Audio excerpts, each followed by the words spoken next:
मुर्दाबाद के नारे होंगे और किसी तरीके से दुनिया को बताएंगे कि भारत कितना बुरा है, कितना गलत है। जैसा मैंने बोला, 5 अगस्त आया और 5 अगस्त दोस्तों चला गया, लेकिन अभी तक पाकिस्तान कुछ कर नहीं पाया। सिर्फ उनके जो मिनिस्टर ऑफ इंटीरियर हैं शेख रशीद, उनका एक बयान आया है कि सब लोग 1 मिनट के लिए खड़े हो जाओ, अपनी गाड़ियां रोक दो, हॉर्न बजाओ। इतना पाकिस्तान ने करा है कि भारत के खिलाफ हॉर्न बजाया है पाकिस्तान ने, वो भी सब लोगों ने नहीं बजाया मन से।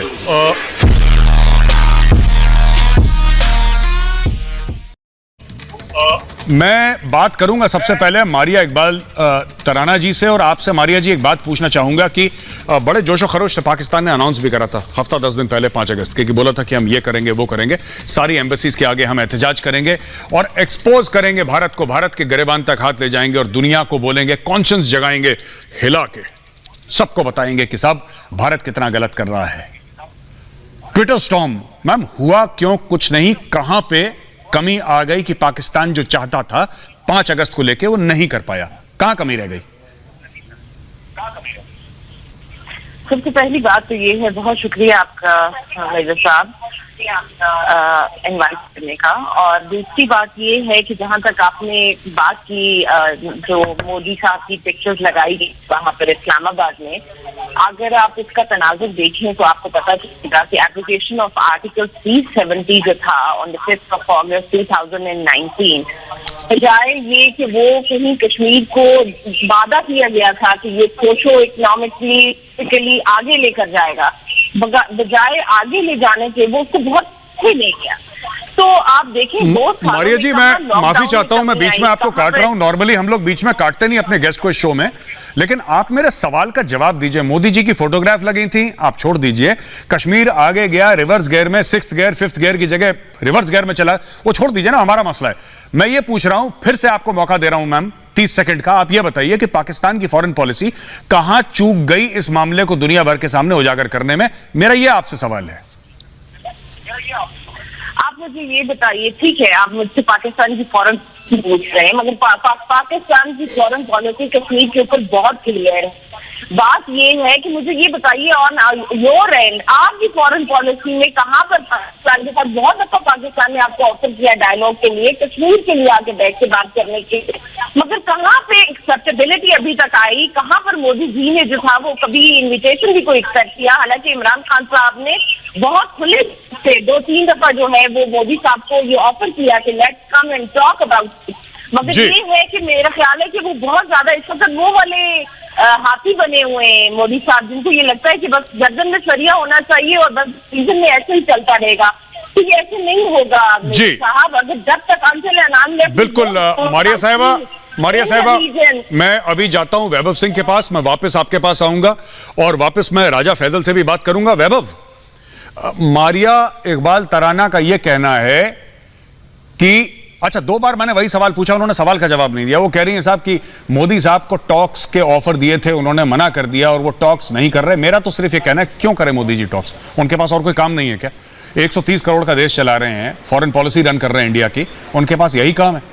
कोई तो बात नहीं कर रहा है इमरान खान से, अफगानी उनसे बात करना पसंद नहीं कर रहे, चीनी प्रेसिडेंट उनके आना पसंद नहीं कर रहा, अमेरिकन जो बाइडेन उनको कॉल नहीं कर रहा, फिर ये मोदी जी के पीछे पड़ेंगे, मोदी जी बात नहीं कर रहे। मोदी जी कह रहे हैं भाई मेरे पास 10 काम और हैं, सवेरे उठ के योगा करते हैं, फिर देश की सेवा में लग जाते हैं मोदी जी। उनके पास कहां पे टाइम है मैम इमरान खान के लिए बात करने को? इमरान खान दे क्या सकता है भारत को? कुछ नहीं दे सकता, he can give nothing. Vaibhav please.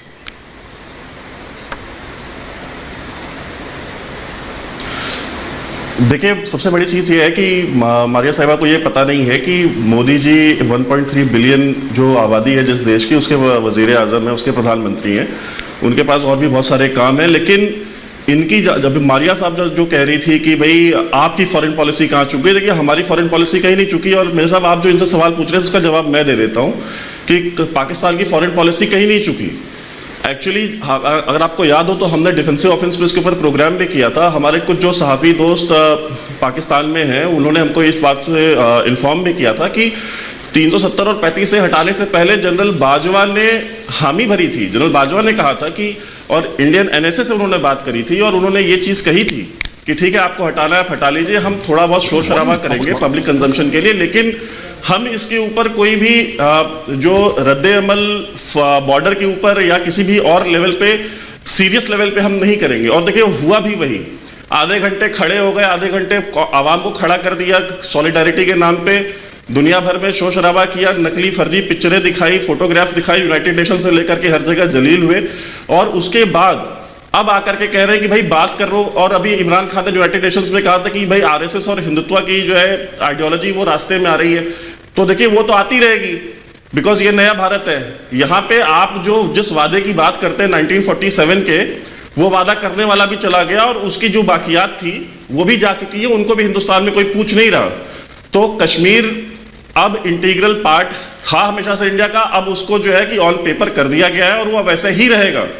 आप उसको चीखते रहे, चिल्लाते रहे, आपकी फौज तो भाई वो तो बिस्कुट, चॉकलेट और जूते चप्पल और पता नहीं क्या क्या स्टील मिले बनाने में बिजी। आपने तो नहीं पूछा कि वो जो लेफ्टिनेंट जनरल टोक्यो गया है आपकी ओलंपियंस को लेकर के दुनिया भर के, वो क्यों फेल हुआ? आप नहीं पूछते पाकिस्तान स्टील क्यों फेल हो रही है? आप ये नहीं पूछते कि पीआईए क्यों फेल हो रही है? जब आपने सारे अपने इंस्टीट्यूशंस फौजियों को दे रखे, आपने आवाम को कश्मीर के पीछे लगा रखा है, आप सही सवाल नहीं पूछ रहे। आप सहाफी हैं, आप जर्नलिस्ट हैं, आपका काम है ये पूछना कि पाकिस्तान क्यों फेल हो रहा है। और मोदी साहब उनसे बात नहीं करेंगे। मोदी साहब के पास बात करने के लिए शी जिनपिंग है, ओबामा है और जो बाइडेन है और पुतिन है। बिल्कुल बिल्कुल। से कौन बात करता है नशई आदमी से? बिल्कुल बिल्कुल। राजा फैसल एक बात बताइए, मैं आपसे दोबारा पूछता हूं। खैर बड़ा अच्छा लगा नीरज चोपड़ा के बारे में पाकिस्तानी मीडिया ने बड़ी अच्छी बात करी, लेकिन एक पाकिस्तानी मीडिया ना बार बार एक चीज चूक रहा था कहने पे, मैं ऑन रिकॉर्ड कहना चाहता हूं। वो कह रहे थे नीरज चोपड़ा को बड़ा इंडियंस ने फैसिलिटेट करा और इंडियंस ने बड़ा हेल्प करा नीरज चोपड़ा को, नीरज चोपड़ा का मेडल एक अच्छी बात है, वो तो है ही सर नीरज चोपड़ा की। और बहुत बहुत धन्यवाद आप सब लोगों का, शुक्रिया कि इंडियन गोल्ड मेडलिस्ट को आप लोग इतना सराहते हैं, इतना प्यार आपने दिया।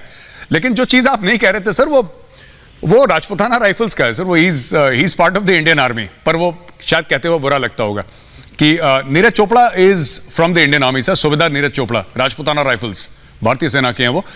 खैर चलिए कोई बात नहीं, ये छोटी मोटी चीजें दो देशों के बीच में जब बातें होती तो कहीं ना कहीं रह जाती हैं। I don't blame you.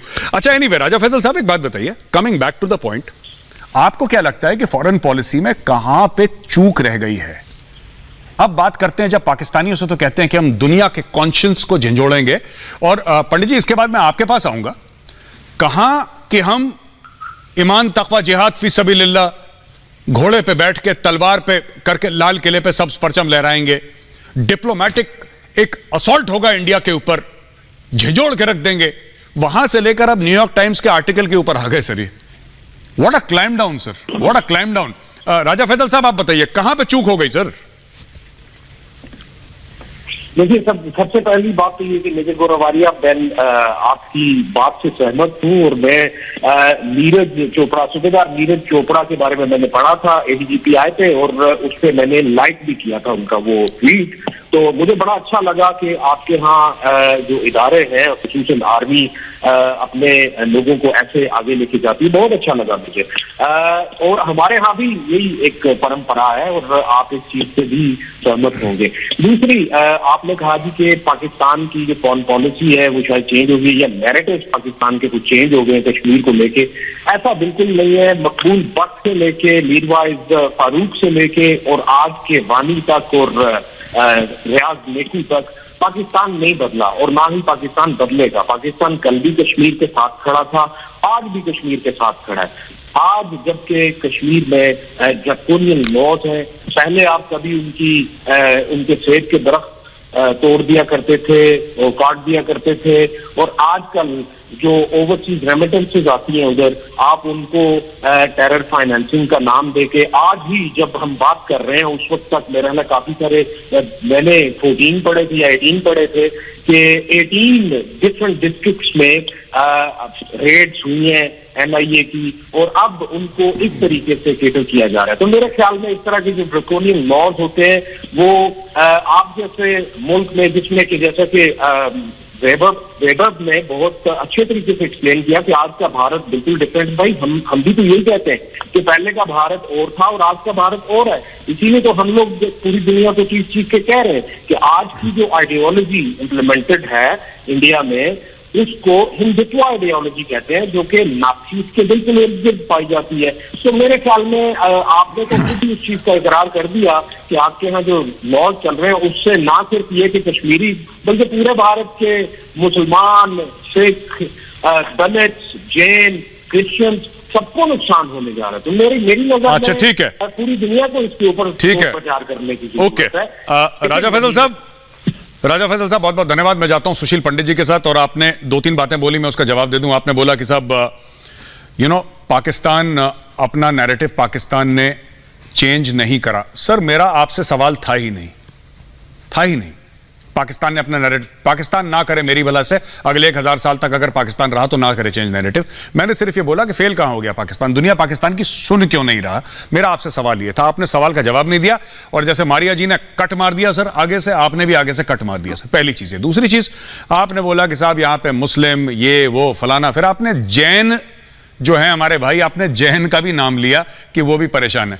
Sir, सिर्फ अगर दिल्ली के, आप बाकी छोड़ दीजिए, सिर्फ अगर दिल्ली के जैन हमारे भाई हैं, बहन है, अगर वो इकट्ठा हो गए ना दिल्ली के, तो सर पाकिस्तान का जितना फॉरेन डेट है वो चला जाएगा एक दिन के अंदर। सिर्फ जैनियों के पास इतना पैसा है, बाकी कम्युनिटी छोड़ दीजिए। मैं सिर्फ, आपने जैनों का नाम लिया इसलिए मैं आपको जैन के साथ बता रहा हूं कि सिर्फ दिल्ली के जैनी अगर एक, जिसको कहते हैं ना, बक्से में पैसा डालना शुरू करें सर, पाकिस्तान का फॉरेन डेट गायब हो जाएगा रातों रात। इतना पैसा उस कम्युनिटी के पास। और पैसा कैसे है सर?